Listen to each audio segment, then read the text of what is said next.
สื่อหรือสาอยู่ในอาซีสาวลาวผูกพันไมตรีร่วมสามัคคีฮักหอโหมกันหากสาดหากประเทศเฮาหากเจ้าปกเกตเกษาโหมหักห่วมศาสนาแต่โบ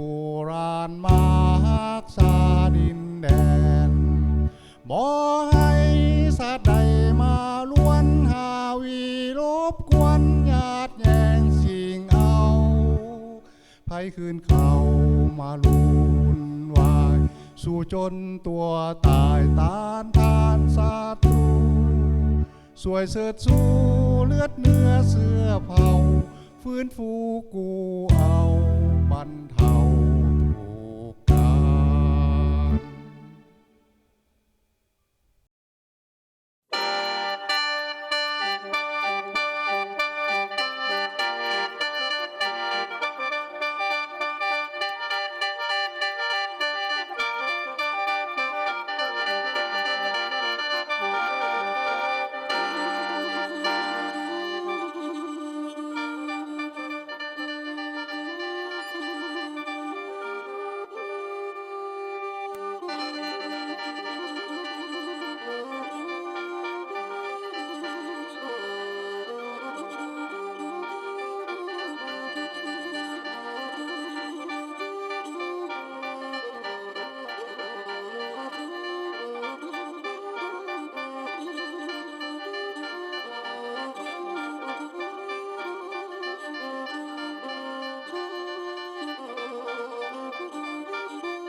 สบายดีท่านผู้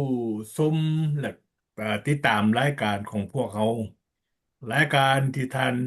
ชมอยู่ในขณะนี้หรือฟังเสียงอยู่ในขณะนี้แม้รายการเจาะปัญหาซอกหาทางออกเป็นรายการนำเสนอการวิจารณ์และข่าวต่างๆประจำสัปดาห์นำเสนอโดยองค์การพันธมิตรเพื่อประชาธิปไตยในลาวจากสหรัฐอเมริกา อาทิตย์นี้พวกเขาก็มีโอกาสแล้วก็มีเวลากลับคืนเข้ามาพบท่านทางบ้านท่านสมาชิกและผู้ติดตามรายการของพวกเขา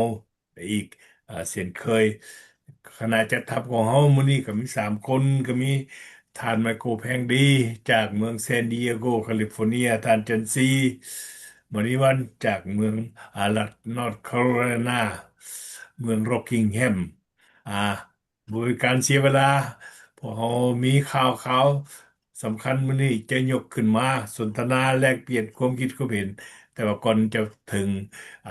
การเข้าในรายการพวกเขาขอเชิญท่านอ่าบุรุษทั้งสองถามข่าวสบายดีผู้ที่ตามรายการของพวกเขาขอเชิญโอเคกะก่อนอื่นกะขอสบายดีท่านประธานวันรังคำสุขและก็ท่านเป็นทีมมานีวันแล้วก็สมาชิกของพันธมิตรประชาธิปไตยในลาวจากสหรัฐอเมริกาและพ่อแม่พี่น้อง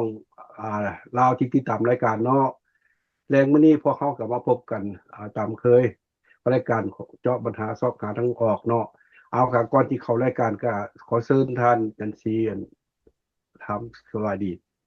อ่าขอขอบใจก่อนอื่นก็ทำสบายดีท่านวันรังคำสุขประธานพันธมิตรประชาธิปไตยในลาวจากสหรัฐอเมริกาสบายดีท่านไมโครเพ่งดีรองประธานพันธมิตรประชาธิปไตยในลาวจากสหรัฐอเมริกา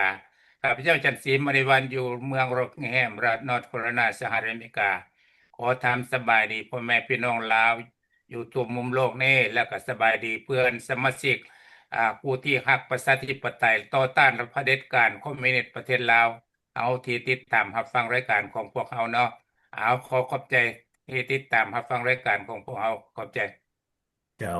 ขอขอบใจน้ำตาลทั้งสองท่านผู้ชมรายการของพวกเขาในขณะนี้แต่ว่ารายการของพวกเขาที่ท่านชมอยู่นี้อีกครั้งหนึ่งมัน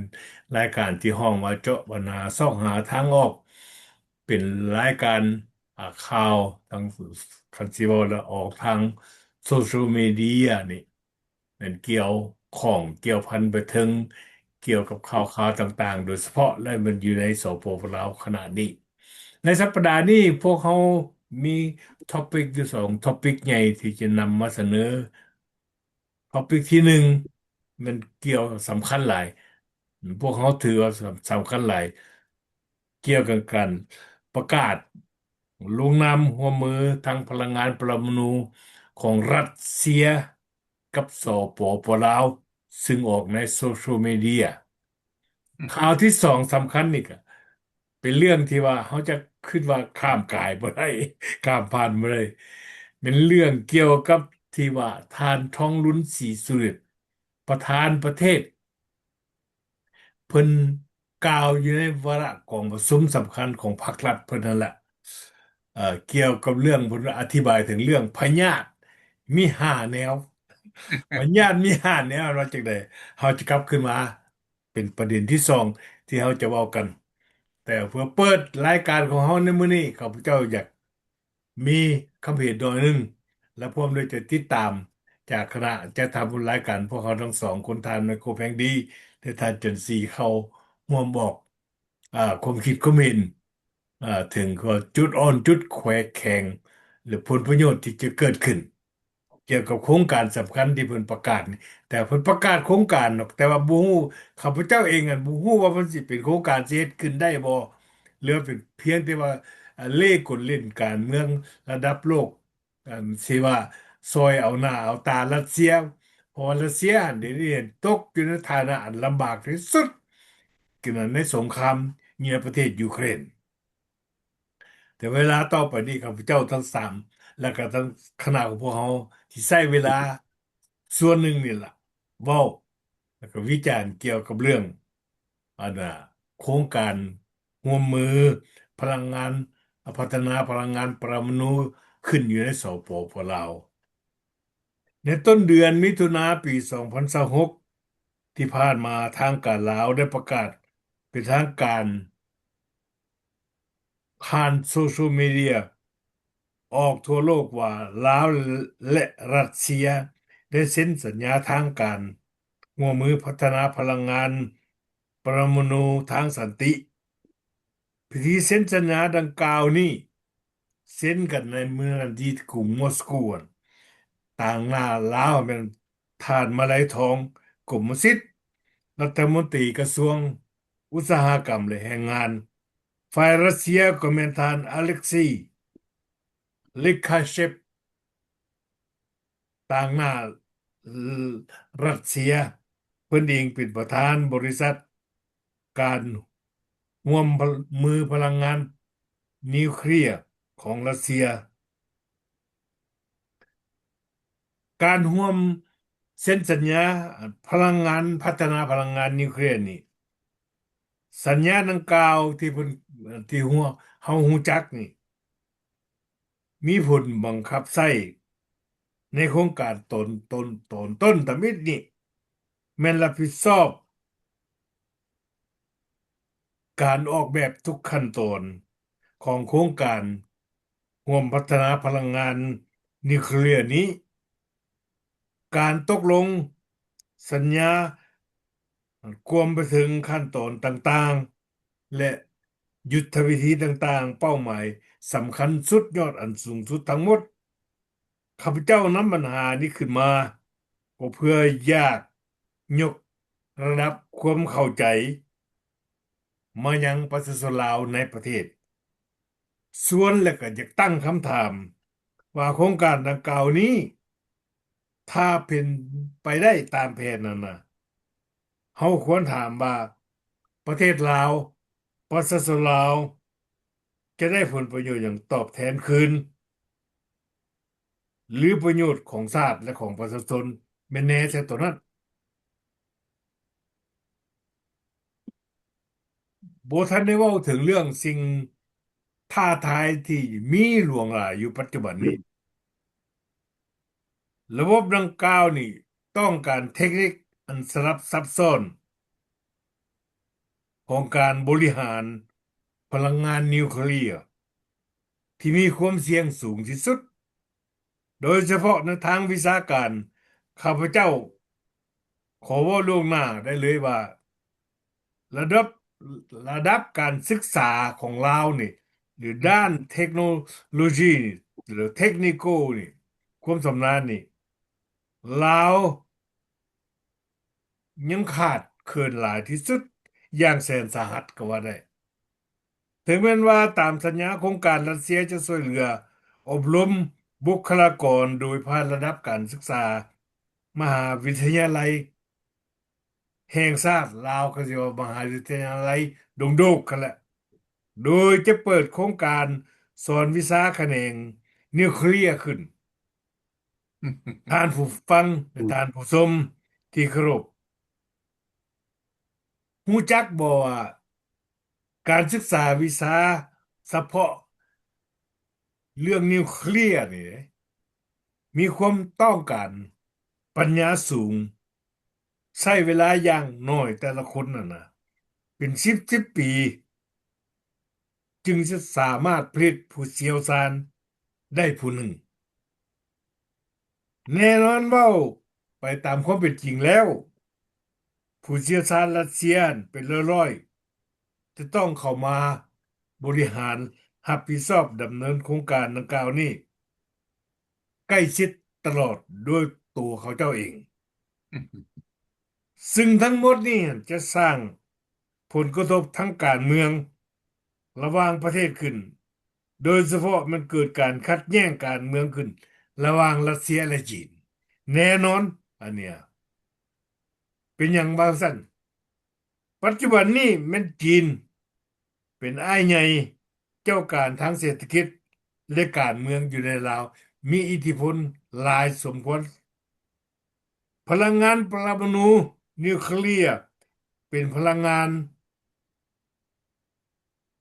ที่ใช้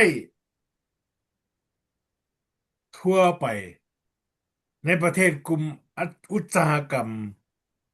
หนักๆเช่น USA สหรัฐอเมริกาญี่ปุ่นฝรั่งเศสประเทศเวียดนามเองเนี่ยเพื่อนการเมืองอันใกล้ชิดของสปปลาวเขาเจ้ากับมีแผนที่จะพัฒนาพลังงานปรมาณูเนี่ยเขาเจ้าได้เว้าแหละอืมมีความคิดเช่นเดียวกันแต่ละประเทศจะต้องมีความสามารถสูงทางเศรษฐกิจและการเงินเพื่อบำรุงรักษาบริหารโครงการดังกล่าวอันนี้ท่านผู้ชมที่เคารพข้าพเจ้าบ่มีอคติหรือเจตนาอันต่ำต้อยตีราคาสปปลาวต่ำเด้อบ่มีแต่โครงการนิวเคลียร์ดังกล่าวนี้ลาวได้เซ็นสัญญาผ่านไปนี่ลาวจะต้องแบกภาระหนักใส่ความรับผิดชอบสูงถึงแม้นว่าระบบแบบแผนที่จะนำมาสร้างในลาวนี่แม่นอยู่ในโครงการสากลเป็นแผนการสากลน้อยๆ small modular reactor เป็นโครงการจักน้อยๆเด้แต่ว่าความรับผิดชอบมันทางด้านความปลอดภัยนั่นบ่ได้ลดน้อยลงโครงการดังกล่าวนี่อยู่ในภาษาอังกฤษตัวย่อห้องว่า SMRS โครงการดังกล่าวนี่คันสิเว้าเทียบสมเทียบแล้วคนมันอาจจะบ่แม่นโครงการที่คิดว่าเอาขี้งัวกับขี้ควายแห้งมาตั้งกองอยู่หลังบ้าน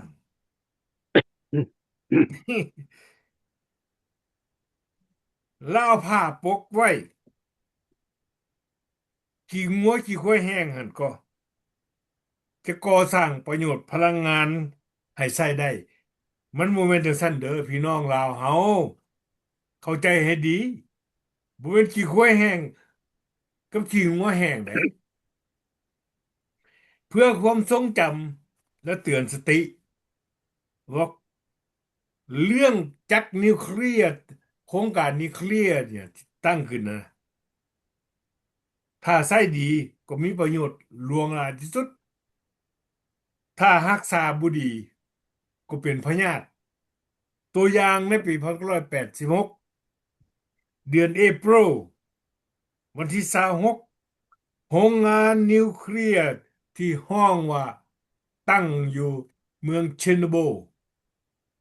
ตอนนั้นเป็นประเทศรัสเซียในยูเครนในเขตของยูเครนได้เกิดอุบัติเหตุแตกขึ้นที่เมืองปริยัตโซเวียตยูเครนเนื่องจากว่าเจ้าหน้าที่รับผิดชอบผิดพลาดในด้านความปลอดภัยระดับการเข้าใจการบริหารบ่ได้มาตรฐานจักเกิดความร้อนหน่วยปรมาณูจักรปรมาณูร้อนเกินขอบเขต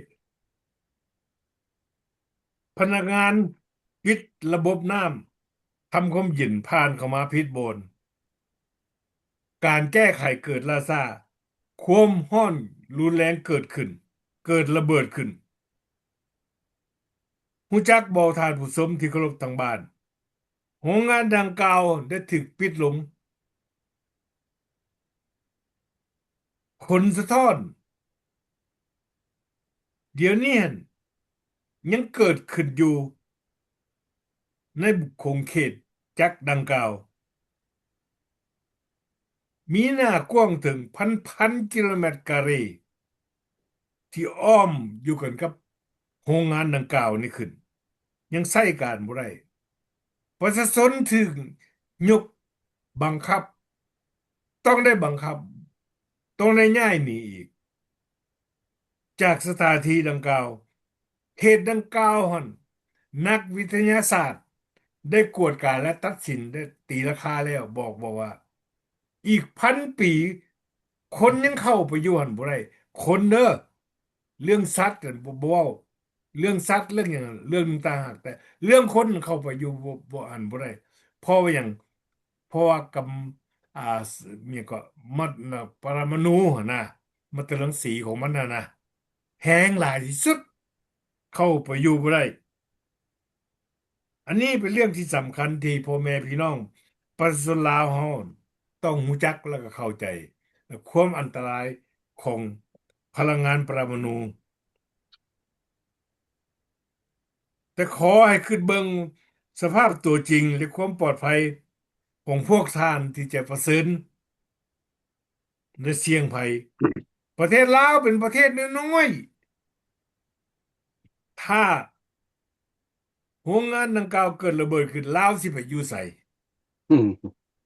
คำถามข้าพเจ้ามีเพิ่มเติมอีกเพิ่นอ้างว่าโรงงานดังกล่าวนี้จะสร้างพลังงานไฟฟ้าถามแบบงูๆเนี่ยข้าพเจ้าเนี่ยมันยังภาครัฐขอถามได้ว่าเขื่อนน้ำจำนวน100เขื่อนนั่นจังซี่นะพวกมันจะทิ่มบ่พลังงานไฟฟ้าเบิดแล้วบ่อะมาถามซอยกันมึงดูหรือเฮ็ดแนวใดขอถามนี่มันต่างหน้าประชาชนลาวเด้อที่อยู่ในประเทศโรงไฟฟ้าพลังงานปรมาณูที่สร้างขึ้นมานี่ประชาชนลาวน่ะจะมีหน้าที่รับผิดชอบหนี้สินเด้ทางหนี้สินเด้อเท่าใดแต่เพิ่นอ้างว่าจะนำไปพัฒนาทางเศรษฐกิจ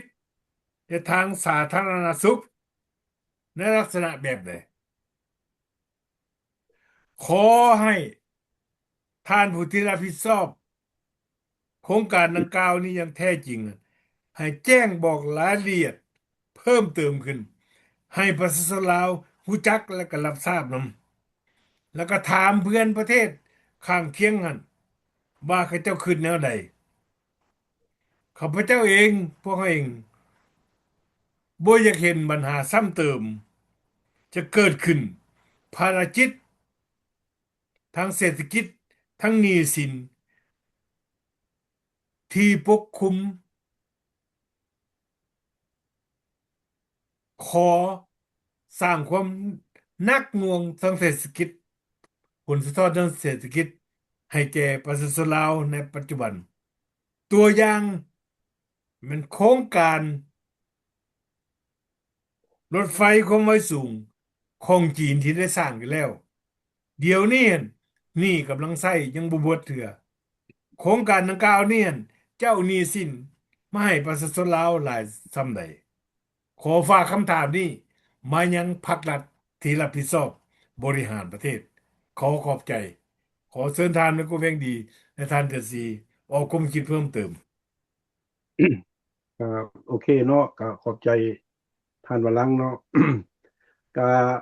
เรื่องนี้ก็ข่าวพ่อแม่พี่น้องลาวผู้ใดก็สิฮู้ได้ฟังนำกันนั่นแหละแล้วก็มื้อนี้ก็พวกเขานี่ก็สิได้มาอ่าวิเคราะห์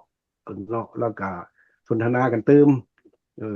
เกี่ยวกับที่ว่าทางฝ่ายรัฐบาลลาวนี่แหละเพิ่นก็ไปลงนามเซ็นสัญญากันกับรัสเซียว่าที่สร้างกันเพิ่นก็มีหลายอันอยู่ร่วมมือกันตามข้าพเจ้าฟังก็ได้หลายอันหลายด้านอยู่ แต่ว่าเฮาสิมาเว้าด้านเรื่องอันที่สร้างอันพลังนิวเคลียร์นี่ซะเพราะว่าเรื่องนี้เนาะบ่แม่นเฮาห้ามบ่อยากให้เฮ็ดดอก เดี๋ยวนี้เฮาจำเป็นบ่สิต้องการเทื่อเดี๋ยวนี้อยู่ในสภาพแบบนี้เฮาจำเป็นบ่ที่ต้องการว่าซั่นไปแล้วก็เพราะว่าเรื่องอันนี้นะหนึ่งมันต้องใช้ทุนร้อนหลายทุนร้อนหลายสองมาด้านวิชาการเฮาคนลาวเฮานี่มีผู้ใดแน่ไปเรียนด้านวิชาการด้านนี้ให้มันฮู้เด้บ่แม่นว่าสิเอาอาศัยแต่รัสเซียมันบ่ได้เฮาต้องมีวิชาการของฝ่ายเฮาเรียนรู้แล้วก็เหมาะบ่ในสภาพการเดี๋ยวนี้อยู่ลาวเฮาแล้วเฮาสิไปเฮ็ดอยู่บนใดแล้วบนจำหน่ายเด้สิจำหน่ายอยู่ไสเห็นบ่แล้วสภาพการของลาวเด้เดี๋ยวนี้ธรรมดาตามที่ข้าพเจ้าฮู้เนาะประเทศใดที่ว่าเขามีอันพลังอันนิวเคลียร์นี่นะมันต้องประเทศนั้นมันต้องการด้านไฟฟ้าสูงต้องการหลายเด้แล้วก็เป็นอุตสาหกรรมหนักโรงงานหนักเด้หลายที่ต้องการพลังไฟฟ้าอันนี้แล้วประเทศลาวนี่มีโรงงานอันใดแน่อุตสาหกรรมหนักหรือว่าอันใดแน่โรงงานในที่ต้องการไฟฟ้าหลายนี่มีระบบหรือว่าทางใดพอมันตั้งขึ้นมาแล้วบ่อันน่ะบ่มีจำหน่ายมันจำหน่ายน้อยแต่มันก็บ่ประกำกึ่งกัน เพราะว่าอันนี้ต้องเป็นด้านวิชาการล่ะต้องค้นคว้าศึกษาดีๆเฮาบ่ได้ห้ามหรอกคันว่าเฮาจำเป็นฮอดยามละเฮาก็เฮ็ดคือกันอันนี้ล่ะท่าแฮงเฮาน่ะเฮาต้องเตรียมท่าแฮงเด้อด้านวิชาการทุนฮ้อนบนจำหน่ายตลาดนี่แหละและสภาพการเฮานี่เด้พร้อมแล้วบ่สองมานี่เฮาต้องศึกษาผลกระทบผลได้ผลเสียเทื่อมันเกิดอุบัติเหตุอย่างมานี่เฮาเป็นจังได๋เฮาสิมีบ่สำคัญที่สุดบ่มีแต่ว่าเรื่องการผลิตมันต้องคันเรื่องอันนี้แหละคันมันเกิดอุบัติเหตุมานี่มันหัวบ่จังได๋มานี่เห็นบ่เฮาสิเฮ็ดจังได๋นี่เนี่ยเฮาเว้าเรื่องอันคือท่านวันหลังก็เว้ามาแล้ว1986นั่นน่ะทางนั้นน่ะโซเวียตนั่นก็เคยเจอปัญหาแล้วไผก็สิฮู้ข่าวอันนี้เนาะข้าพเจ้าก็ได้ฟังอยู่เวลามันเกิดธนาฮามิตเพิ่นปิดบังแหละบ่บอกผู้ใดเด้ บัด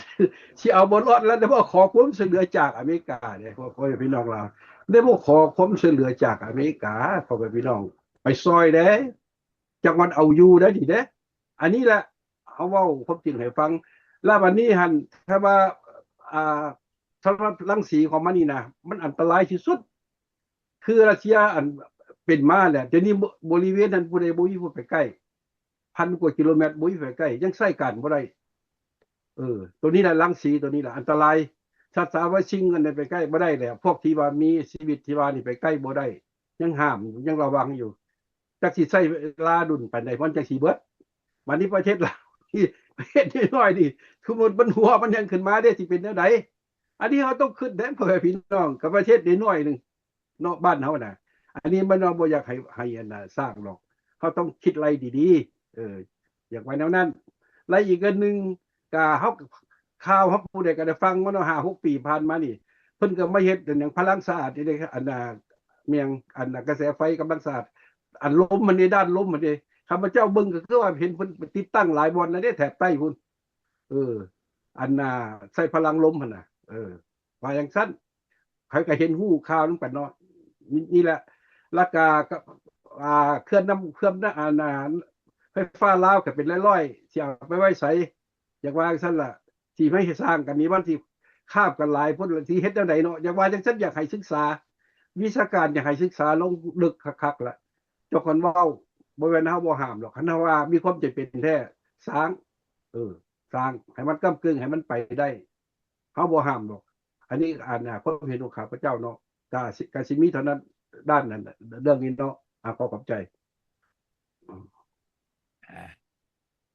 อ่าก่อนอื่นก็ขอขอบใจท่านวรังค์และท่านไมโครเว้ามาเรื่องอัน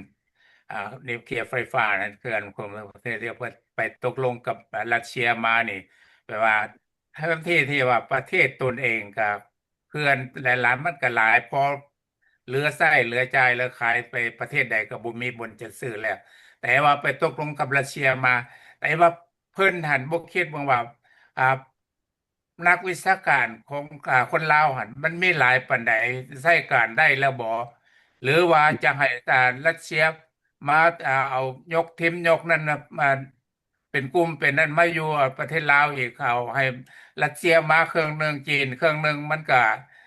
ลาวก็สิ บ่มีอยู่ในประเทศอีกแล้วแต่ว่าอันนี้เพิ่นควรคิดเบิ่งว่าก่อนจะเฮ็ดหยังอันพลังนิวเคลียร์นี่อยู่ไสมันก็ถ้าเจ้ารักษาบ่กุมมันก็เป็นอันตรายต่อประชาชนอยู่บ้านใกล้เคียงหรือว่าประเทศบ้านใกล้เคียงเขาเจ้าก็บ่มักคือกันเด้คันสิเว้าแล้วอยู่ไสก็คือกันคือตัวอย่างเนาะจีนที่มันมาลักวิสาเคมีจากนอร์ทแคโรไลนานี่ไปเฮ็ดอยู่ดูฮั่นมันก็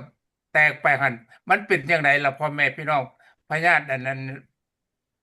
19เพิ่นนั่นมันเป็นแนวไหนแต่ว่ามันความจริงแล้วมันเพิ่นก็ว่าเป็นน้ำเอฟไหมอเมริกาไปปล่อยบ่แม่นพวกจีนน่ะไม่เรียนเอาวีซ่าอยู่ดูอยู่นอร์ทแคโรไลนานี่ไปเอาวีซ่าเขาเจ้าไปใช้แล้วรักษาบ่คุ้มไปทดลองเบิ่งมันก็ฆ่าประชาชนเป็นเท่าใดแล้วบ่แม่นประเทศเดียว มันหลายประเทศแล้วกว่ามันสิไปนะไปฮอดใจกันอันพวกนี้ก็ควรคิดควรอ่านเบิ่งว่าประเทศน้อยๆเป็นหนี้เป็นสินล้นมือล้นนั้นประเทศใกล้สิหมดแล้ว อันนี้ยังคิดจะทำอันนั้นอันนี้เอาคนอื่นก็เจ้าต้องสร้างบุคลากรคนของเจ้าหันมีวิชาความรู้ความสามารถว่าจะเฮ็ดได้บ่ก็เบิ่งตัวอย่างข้าพเจ้าเคยว่าสิงคโปร์เขาเจ้าก็เป็นประเทศน้อยๆได้งานเอกราชมาก็บ่เลิ่นกันกับลาวพวกบันไดแต่ว่าเขาเจ้าสร้างบุคลากรมนุษย์นั่นมาเพื่อสร้างสาพัฒนาเขาเจ้าก็มีพลังมีนั่นล่ะครับร่ำรวยแล้วประเทศคนนั่นก็เขาเจ้าก็อยู่ดีกินดีแล้วลาวเฮานี่ถ้าว่าผู้นำที่มีความสามารถความนั้นนำประเทศชาตินำประชาชนลาวไปสร้างโรงเรียนสร้างพัฒบุคลากรส่งไปเรียนประเทศนั่นประเทศนี้วิชาใดที่จะมาสร้างสาประเทศลาวหั่นเอาต้องเอาพวกนี้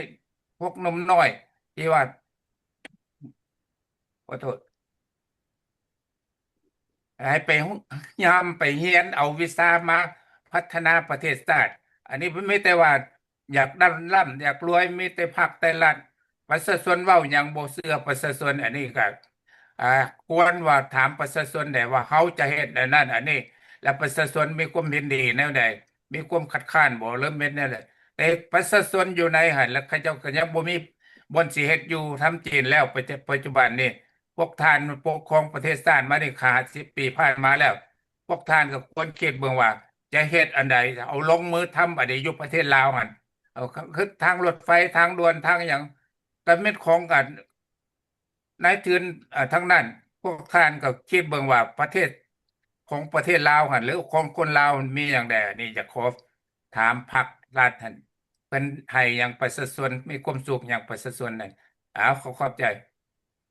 เจ้าขอบใจข้าพเจ้าจะขอเพิ่มอย่างที่ทานมาโก้แวงดีทานจันสีเรื่องความคิดสร้างโครงการปรมาณูนี่ข้าพเจ้าคือแบบแม่นความคิดของทองลุ้นศรีสุฤทธิ์อยากสร้างกระแสทั้งการเมืองเออแก้หน้าแก้ตาให้ปูตินซึ่งนั่นแหละเป็นผู้นำรัสเซียเงื่อนไขทั้งการเมืองกันแม่นอยากแสดงให้โลกว่าปูตินนั้นมีเพื่อนพันธมิตร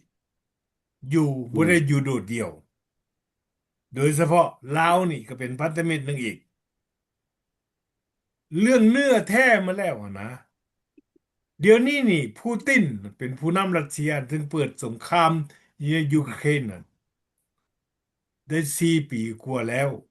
ฮอดมื้อนี้ปัจจุบันนี้รัสเซียหรือภาพพจน์ของปูตินน่ะอยู่ในโลกนี้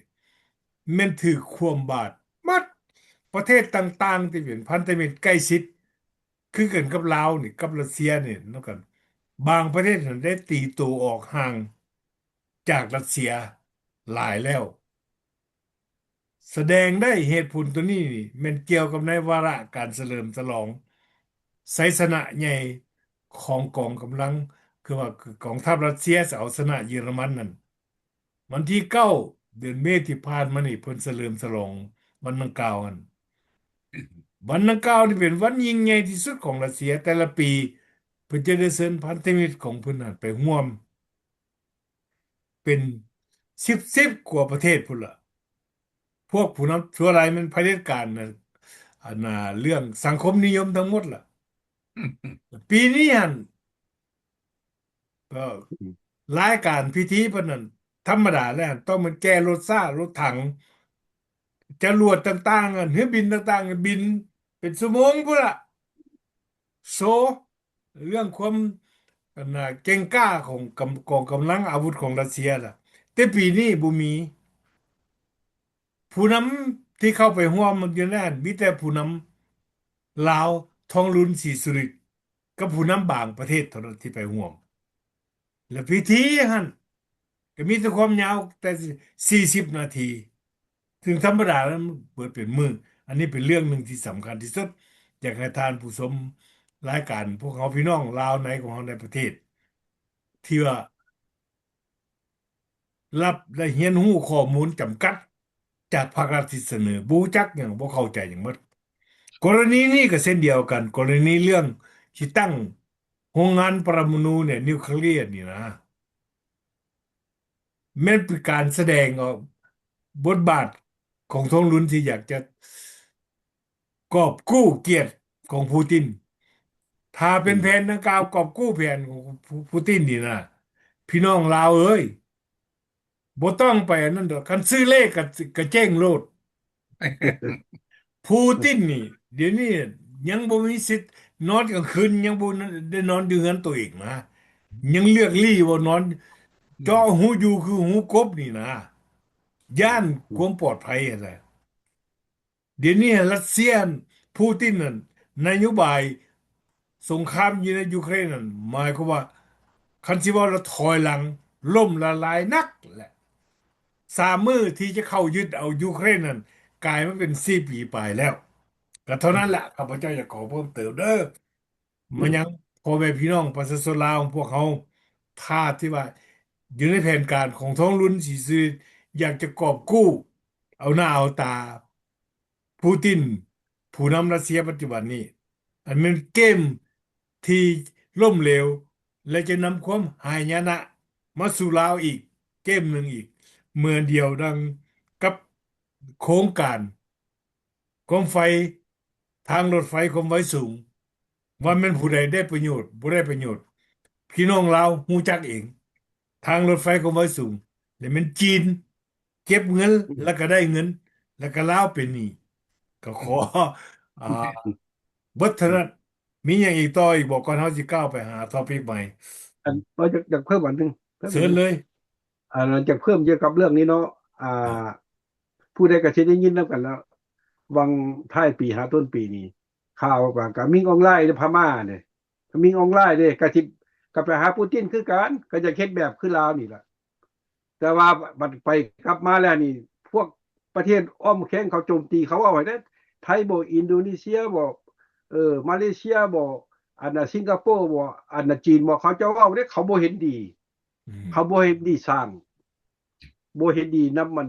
มิงออนไลน์สิมาสร้างอยู่นี่เห็นบอกว่ามันบ่เหมาะเห็นบอกเขาเจ้าก็ยังวิจารณ์แล้วความเขาจะก็ได้ปลอดภัยฟังความปลอดภัยความปลอดภัยนี่แหละเห็นเดียวก็คือมันมิดไป คือมันมิดไปแล้ว อันนี้คือการลาวนี่คือกันคันสิเฮ็ดอันนี้ขึ้นมาห่วยประเทศอ้อมข้างอันนี้เขาสิว่าแนวใดเขาก็บ่เห็นดีคือเก่าอีกมันก็คือพม่านี่แหละบ่เห็นดีคือกันนั่นแหละเพราะว่ามันอันตรายผู้ใดคือกันหมดเขาเจ้าก็ย้านคือกันแต่ตามมันท้องลุ้นไปนี่เฮ็ดนี่เพื่อหยังเพื่ออยากไปเชียร์เอาคะแนนให้ปูตินตามข้าพเจ้าเบิ่งนี่ เพราะว่าด้านการเมืองนี่ลาวนี่เชียร์นำมันรัสเซียอยู่แล้วนำปูตินอยู่แล้ว อันนี้มันเรื่องการเมืองสิเกิดบ่เกิดนี่บ่ทันว่ากันแล้วแต่ว่าเว้าไปก่อนแล้ว ข้าพเจ้าก็มีเท่านั้นแหละจบเกี่ยวกันที่ไหนมาเสริมอีกเนาะเพราะว่าเรื่องนิวเคลียร์เรื่องอันพลังไฟฟ้าเพิ่นนี่แปลว่ามันถ้าบ่เฮ็ดมันก็สิเป็นหยังแล้วก็คันเอิ้นว่าผู้นำมีความฉลาดความนั้นแล้วก็นิวเคลียร์ตัวอย่างเนาะคืออันนั้นอิหร่านเอาทั้งสารโลกทั้งนั้นเขาก็ยังบ่ให้ว่ามีนิวเคลียร์บ่มีให้เคมีคือหยังอยู่ในอิหร่านนั่นเขาบ่ให้มีหมดอเมริกาเสนอตัวเดียวนี่ แต่อิหร่านน่ะเสนอ14ข้ออเมริกาถ้าตกลงข้อเดียวนี้ได้14ข้ออเมริกาบอกว่าอเมริกาสิบอันเข้ากองประชุมร่วมเลยมันไม่อย่างอันนี้มันบางคนก็งูว่าบางคนก็เว้าได้แต่เรื่อง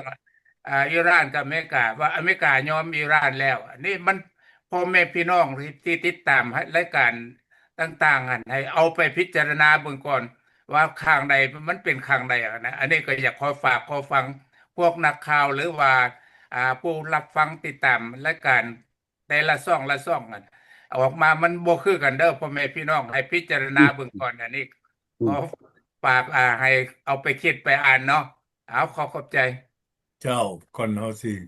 อานาไปอ่าเรื่องปัญหาต่อไปเกี่ยวกับเรื่องทานทองลุ้นศรีสุริตเพิ่นให้ความเห็น ในเวลาของประชุมสำคัญของภาครัฐเพิ่นนั่นแหละขั้นนำของเพิ่นนั่นแหละว่าเป็นพยาธิอะนะก่อนเฮาสิเว้าตัวนั้นแต่ก่อนสิจากอัน ไปหาท็อปิกตัวนี้นี่อยากจะย้ำอีกครั้งหนึ่งเด้อมายังผู้ที่ตามรายการพวกเราโดยเฉพาะเป็นพี่น้องเราในปัญหาเรื่องโครงการหัวมือเรื่องปรมาณูพลังงานปรมาณูนี่นะเป็นปัญหาใหญ่ที่สุดไหนพวกเขายกขึ้นมาเพื่ออย่างเป็นห่วงทำโศกนาฏกรรมของบ้านเมืองของพวกเขาและผลประโยชน์และผลเสียหายที่จะเกิดขึ้นซึ่งปัญหานี้ถ้าเกิดขึ้นจริง ประชาชนลาวต้องแบกรับมีความรับผิดชอบอย่างหนักที่สุดเมื่อรัฐบาลสร้างขึ้นขณะนั้นสร้างขึ้นแล้วบัดสุดท้ายมาบัดเขาบ่อยู่ละเขาก็ทิ่มให้ประชาชนนั่นละเป็นผู้แก้ก็เป็นปัญหาอีกถึงว่าพวกเขาเป็นห่วงเป็นใยมายังอนาคตของชาติบ้านเมืองของพ่อแม่พี่น้องประชาชนลาวอ่ะตามในก็แห่งดีเขาเนี่ยเขากลับมาซะเนาะเป็นไปดัง ที่ว่ากระแสข่าวอยู่ในโซเชียลมีเดีย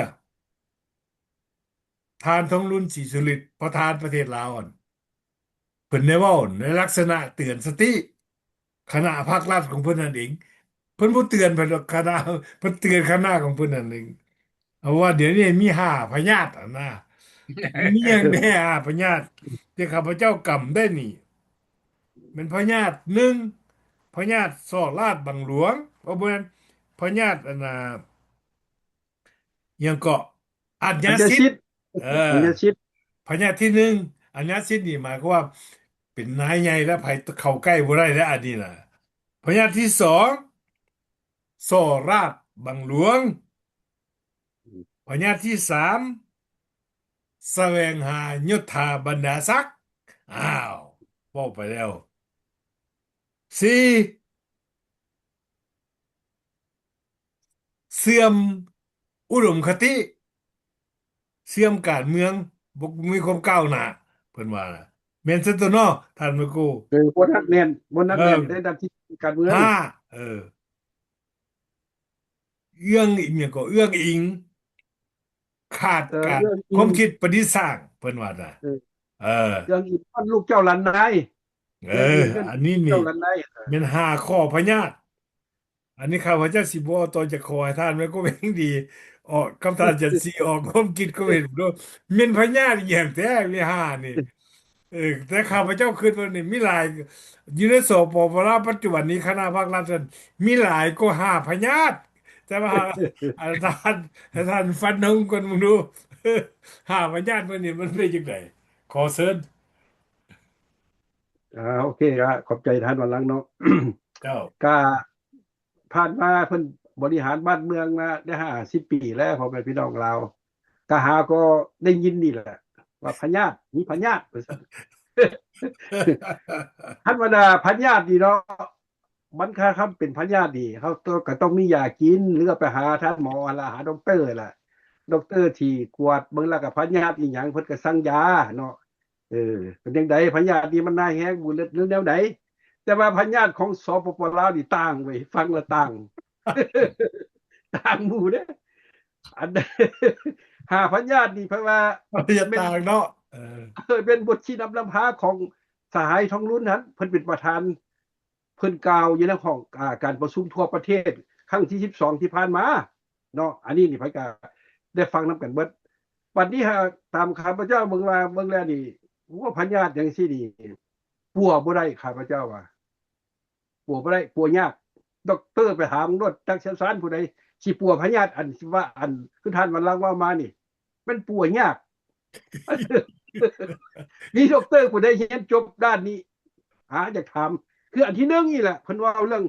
พญาติอาญาสิทธิ์เพิ่นว่าพญาติอาญาสิทธิ์แม่นเดี๋ยวนี้เบิ่งแล้วเพิ่นฮู้แล้วนี่ผ่านมา50 ปีว่าพญาติอาญาสิทธิ์พญาติอาญาสิทธิ์เกิดยังก็เกิดย้อนอยู่พนักงานภาครัฐของพวกท่านนั่นแหละเมื่อผู้ใดได้สั้นตำแหน่งแล้วหรือว่าได้เป็นเจ้าเป็นนายแล้วเป็นหัวหน้าแล้วก็มีอำนาจอาญาสิทธิ์เกิดขึ้นแล้วผู้ใดก็เข้าใจง่ายๆแล้วอันนี้สิเกิดขึ้นแล้วอันที่สองว่าเรื่องพญาติโสราชวังหลวงนี่แหละมันก็โสราชวังหลวงได้แล้วเพราะว่าอย่างมันมีอำนาจมันได้เป็นเจ้าเป็นนายเป็นหัวหน้ารักกับพากันเฮ็ดแล้วรักแล้วบ่สัตว์บ่ซื่อต่อภาครัฐแล้วนี่แหละโสราชวังหลวง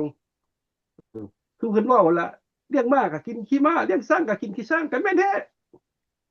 เป็นไปหมดแต่ขันบ้านขันเมืองฮอดศูนย์กลางเรื่องโสราชนี่กินไปหมดผู้ใดเฮ็ดเฮ็ดอะไรกินอันนั้นอันนี้ผู้ใดก็ฮู้แล้วกันหมดแล้วประชาชนลาวสิเข้าใจแล้วอันที่3ข้าพเจ้าเว้าสิเรื่องอันน่ะเว้าเรื่องอันพญาติแสดงหายุทธาบรรณศักดิ์ตำแหน่งนี่ซะเมื่อได้แล้วกันผู้ใดคือกันเด้เพราะว่าคันเจ้าได้สั้นตำแหน่งได้อันน่ะสั้นตำแหน่งดีเด้ผู้ใดก็นับหน้าถือตาเด้อยู่หันสั้นตำแหน่งผู้ใดก็อยากได้คันเรื่องสั้นตำแหน่งนี่มันก็แม่นยืนไผเป็นผู้อันนั้นให้ก็แม่นภาครัฐที่ตัวผู้ใดมีความงามความดีบ่เฮ็ดเวียกซื่อสัตย์ต่อหน้าที่บ่ก็ให้กันแต่บางอันนี่เฮาเบิ่งเนาะไอ้บางอันนี่เพิ่นต้องเอาให้กันเด้บ่อื่นดอกไกว่าเรื่องด็อกเตอร์นี่นะที่ด็อกเตอร์นี่เกือบไปเบิดผู้ใดก็เป็นท่านด็อกเตอร์เบิดด็อกเตอร์นั่นอันนี้ก็ข้าพเจ้าก็จนถามเลยว่าผู้ใดอันทับผู้สถาบันอันใดสิให้กันข้าพเจ้าก็เคยถามหมู่เด้เขาเจ้าก็ว่าอยู่ในอันได้แล้วอยู่ในของลาวนั่นแหละเขาเจ้ามีเงินไขอยู่ให้เขาเจ้าว่าก็แล้วข้าพเจ้าก็บ่จักสิว่าเลยเอาไปพวกเจ้าก็สังคมพวกเจ้ามักจะก็เฮ็ดไปก็ว่าซั่นเนาะเรื่องสั้นตำแหน่งนี่แหละผู้ใดคือกันแหละคันว่ามีสั้นตำแหน่งแล้วมันก็คือว่ากูแล้วผู้อื่นก็สิย่านกลัวไปทำนองนั้นแล้วแต่ว่าข้าพเจ้าบ่เห็นอยู่นี่เขาบ่เรื่องสั้นตำแหน่งอยู่อเมริกาเขาบ่จนเขาบ่เอาซั่นน่ะเขามีแต่ผู้ใดเฮ็ดเวียกได้ดีได้เงินเดือนหลายเขาเอาอันนั้นเจ้าเฮ็ดเวียกได้หลายแล้วเก่งอันดีเจ้ามีความรู้หลายความสามารถหลายเขาเอานั้นเนี่ยใครเขาขึ้นเงินเดือนให้จังซั่นสั้นเรื่องสั้นตำแหน่งนี่เขาจะบ่ว่าหยังบ่ดอก บัดนี้มาเบิ่งอันที่ห้าอันที่สี่มั้ยเพิ่นว่าอย่างพญาติเสื่อมถอยด้านการเมืองบุกกำแหนนเพิ่นว่าคันที่เว้าเรื่องเรียนการเมืองนี่แม่นอยู่สังคมนิยมมันล่ะเรียนหลายที่สุดแต่ข้าพเจ้านี่เป็นนักเรียนนักศึกษาอยู่เวียดนามก็เรียนบ่มันของง่ายที่การเมืองนี่มาเป็นพนักงานในภาครัฐนี่ก็เรียนบ่มันของง่ายเด้เรียนหลายที่สุดบัดนี้เพิ่นว่าอันนี้เป็นพวกที่ว่าท้อถอยบ่กำเมืองแหนนเขาซื่อๆนี่ล่ะเขาเรียนอะไรเขาก็เบื่อเพราะว่าเว้าแต่อันเก่าเพิ่นละว่าเจ้าอันเก่าก็อยากจะก็ต้องฟังเจ้ามาสิเห็นหน้ากับยาเจ้าสินอนหลับกับยาเพิ่นว่าซั่นเด้สมัยข้าพเจ้าอยู่ดอกที่มานั่งนอนอยู่กับยาแต่ว่ามาเห็นหน้ามาซื่อๆอันนี้ซ้ำมันสิได้คุณภาพอันนี้แล้วเขาก็เบื่อเฮียนหลายเขาก็เบื่อการเมืองก็ซื่อๆเนี่ยอันนี้เพิ่นมาเว้าอยู่ว่าที่ท้อถอยการเมืองกำบ่กำแหนนเพิ่นว่าอีก กำแหนนบ่กำแหนนท่านก็เลี้ยวขึ้นหลักเบิ่งว่ามันเป็นในพนักงานภาคทานนั่นเป็นแท้เวลาเฮียนการเมืองนี่ภาคเวียกอันนี้ก็ได้เซาได้หยุดวัดบ่สิ่งๆทุกอย่างคันจะหยุดบ่เฮ็ดเวียกมันบ่ไปนะเอาง่ายๆนี่คันอยู่ประเทศเจริญนี่เขาบ่เฮ็ดแบบนั้นแต่ว่าสปปลาวเฮ็ดเนาะก็คือมันทันสมัยบ่มันเจริญบ่คือแนวใดครับว่าจะบ่จักสิว่าเด้อยากให้พ่อพี่น้องลาวคือนํกันและอันที่5พญาตินี่ยังเป็นอิงเอาบทอิงอิงบ่ลูกเจ้าหลานนายบ่พรรคพวกบ่หรือว่านามสกุลบ่อันนั้นซะเด้บัดนี้ข้าพเจ้าก็หาก็เห็นว่าท่านประธานทองรุ่นนี่ออกมาเว้าแต่แสดงว่าสังคมลาวนี่มันเป็นมานี่แก่ยามมาแล้วเพิ่นก็สิอดบ่ไหวจึงออกมาเว้าเด้อันนี้ล่ะพ่อแม่พี่น้องลาวสิเอาด็อกเตอร์ผู้ใดมาปัวพญาติท่านประธานทองรุ่นบ่มี5พญาตินี่ข้าพเจ้ามาอ่านมันโอ้มันก็ยากนี่นี่ สิหาด็อกเตอร์ผู้ใดมาปัวเพราะว่าพญาติมันบ่ปกติข้าพเจ้าว่าแบบสั้นๆซะอันเรื่องที่พญาติ5มานี่นะว่ามานี่มันเกิดย้อนหยังย้อนเรื่องระบบการเมืองการปกครองของสปปลาวแม้นระบบการเมืองการปกครองของพวกท่านมันพาให้เป็นคิดแม่คิดกะคักแม่อันนี้แหละบ่มีผู้ใดที่สร้างให้นั้นดอกแม่นระบบการเมืองของพวกท่านนั่นแหละพาเป็นแล้วก็สังคมลาวก็เป็นไปนำกันเบิดให้คิดเอาถ้าอยากหาด็อกเตอร์ปัวพญาตินี่นะมีแต่เปลี่ยนการเมืองใหม่ไปเสรีประชาธิปไตยผู้ใดมีอำนาจแล้วก็ว่าตนว่าโตนี่แล้วนี่แหละอำนาจและทุกสิ่งอย่างมันขึ้นอยู่อำนาจเบิดเป็นหัวหน้าเป็นเจ้าเป็นนายแล้วมีอำนาจเฮ็ดไปแล้วบ่สัตย์บ่ซื่อไปอันนี้ถ้าเกิดแบบนี้ขึ้นนี่แล้วเพราะว่าอยู่ในระบอบพวกเจ้านี่มันบริหารพรรคเดียวเด้บ่มีผู้ใดเว้าผู้ใดว่าให้อันนี้ก็ขึ้นครับพรรครัฐแม่นก็แม่นแยกนำกันเบิดมันต่างคันอยู่เสรีประชาธิปไตยเขาเลือกมาเด้เขาเลือกเจ้าเด้ค่อยประชาชนไปป้อนบัตรเอาเด้ประชาชนไปป้อนบัตรเอาคันประชาชนป้อนบัตรแล้วคันจะเฮ็ดบ่ได้นะเห็นบ่อยู่ต่างประเทศเขาลาออกโลดเขาบ่ให้มาจมมาเว้ามาว่าดอกแล้วเขาก็บ่ขอเลื่อนไปอีกเทอมนั้นเทอมนี้อีกดอกเฮ็ดบ่ได้ออกโลดเห็นบ่เป็นจังซั่นเขาตื่นโตมันหยังมาสรุปแล้วแม่นระบบการเมืองของพวกท่านพาให้พวกท่านเป็นพาให้สังคมลาวเป็นพาให้ประชาชนลาวเป็นพาให้พนักงานภาครัฐเป็นพญาติอันนี้มันปวกบ่ได้มันต้องเปลี่ยนระบบการเมืองใหม่ว่ามันจังสิได้อันนี้ล่ะข้าพเจ้ามีคำเห็นนั้นเอาท่านว่าทำนั้น ขอบใจท่านวันลังและท่านไมโครพร้อมเนาะท่านทุกรุ่นเพิ่นเว้าว่านั่นพญาติอย่าอยู่สปปลาวนี่ไม่หาข้อนี่พวกท่านน่ะเว้าถูกเหมือนแล้วข้าพเจ้าจะบ่นำก้นไปอีกเพราะว่าพญาตินี่ท้องรุ่นหรือว่าคณะข้าเจ้าฮู้หมดแล้วพญาตินี่เฮ็ดวิธีใดจะปัวเซามันบ่มีวิธีใดที่ว่าจะยากอีหยังเพราะว่าถ้าภาครัฐรู้สึกตัวแล้วเปลี่ยนการปกครองคือท่านไม่กลัวว่าหั่นว่าเป็นเสรีประชาธิปไตยเพราะว่าพญาตินี่หายถิ่มหมดเซาหมดทุกสิ่งทุกอย่างเพราะว่าบ่มีเกิดขึ้นอีกแล้วพญาตินี่ว่าต้องเปลี่ยนการปกครองและใช้กฎหมายให้ศักดิ์สิทธิ์อยู่ในประเทศนั้นถ้าผู้นำก็ต้องให้เป็นผู้นำให้มีความเที่ยงธรรมแล้วก็ต่อประเทศชาติบ้านเมืองอันนี้กับพญาติตัวนี้ อาจจะบ่มีอยู่ในประเทศลาวต่อไปอันนี้ขออ่าฝากน้ำนันท้องล้นว่าพวกทานก็ฮู้แล้วว่าพยาธินี้มันเกิดขึ้นอยู่น้ำพวกทานแล้วพวกทานควรคิดแนวใดว่ามันจะปวดเศร้าหันพวกองค์การพันธมิตรบอกว่าให้เปลี่ยนแปลงการปกครองเอาระบอบใหม่เข้ามา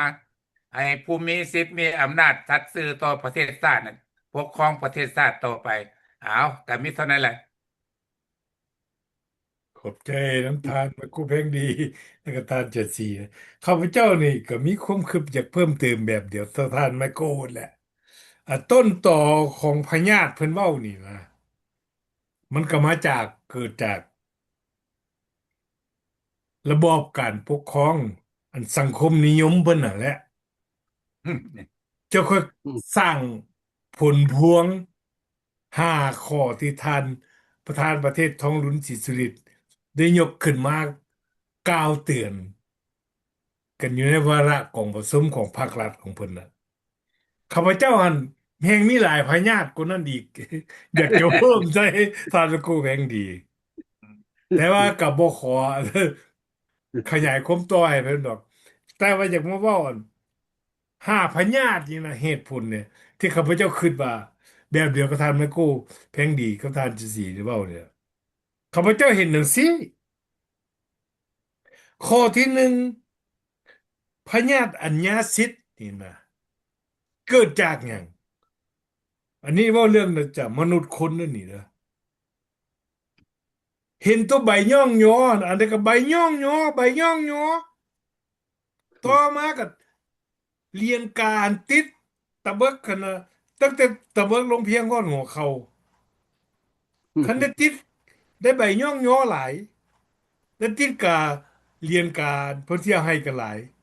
กับภาครัฐน่ะนะสังคมนิยมน่ะให้เพิ่นถึกย่องย้อหลายแล้วก็กลายเป็นอาญาสิทธิ์บัดนี้ตื่นตัวเองข้าพเจ้าคิดว่าจังซั่นอันนี้แมันสังคมนิยมสร้างเพิ่นแสวงหายศถาบรรดาศักดิ์กันในคณะสมาชิกพรรคก็บ่นั้นแข่งขันกันเอาเป็นเอาตายฟ้องกันเออเอาหน้าเอาตาควบบ่มีก็หาเรื่องเว้า เพราะว่าอยากได้สั้นอยากได้หยุดอยากได้คุณงามความดีจากย่องย้อจากภาครัฐเนี่ยก็อยู่ในหันในข้อสองก็สังคมนิยมอีกระบอบสังคมนิยมอีกอนุญาตส่งเสริมไปทั้งสั้นสามารถเสื่อมการเมืองอันนี้นี่สำคัญที่สุดคันมันได้เป็นสมาชิกพรรคล้านกินมันบ่เบื่อเสียไปขึ้นแนวอื่นนี่นอกเหนือจากความคิดของภาครัฐสั่งสอนแล้วตายลูกเดียวทานไปก็แบกดีแม่นบอกนี่แหละ เด้อทานทองลุ้นขึ้นได้ขึ้นเลิกหน่อยนึงข้าพเจ้าขึ้นจังสั้นห้าเอื้องอิงความคิดขาดนะความขาดกับความคิดประดิษฐ์คิดสร้างนี่นะเอื้องอิงตัวเป็นลูกเจ้าหลานนายของพรรคแล้วตำแหน่งอันมีไว้เรียบร้อยแล้วซาลือกันอยู่ในสังคมลาวปัจจุบันนี้บ่จำเป็นเฮ็ดหยังนะสิไปขึ้นหยังข่อยนามสกุลข่อยนามสกุลปฏิวัติแล้วเออ เฮ็ดจังได๋ข้อยก็ได้อยู่คือเก่าตำแหน่งข้อยสิให้คิดออกคิดไปที่สร้างใหม่นี่บ่มีแล้วนั่นล่ะทั้งหมดนี้มันเกิดจากหยังบัดนี้เกิดจากพญาติใหญ่เด้ท่านแม่โกแห่งดีเอ้ยพญาติใหญ่ของเพิ่นก็คือระบอบสังคมนิยมพรรคประชาชนปฏิวัติลาวเอานำปฏิวัติเอามาปฏิวัติอยากให้มันเศร้ากินยา ยาที่ว่าถูกต้องยาวิเศษสุดคือท่านนึกก็แบงดีเว่าเอาระบอบประชาธิปไตยเปลี่ยนเท่านั้นมันจะค่อยสิเป็นไปได้ท่านผู้ชมทางบ้านท่านทองรุนศรีสุริท่านประธานประเทศเลยปัญหา พยาธิตัวสุดท้ายที่ข้าพเจ้าอยากจะเพิ่มก็เดินในจำนวนหลายร้อยพยาธิเม่นปัญหาพวกท่าน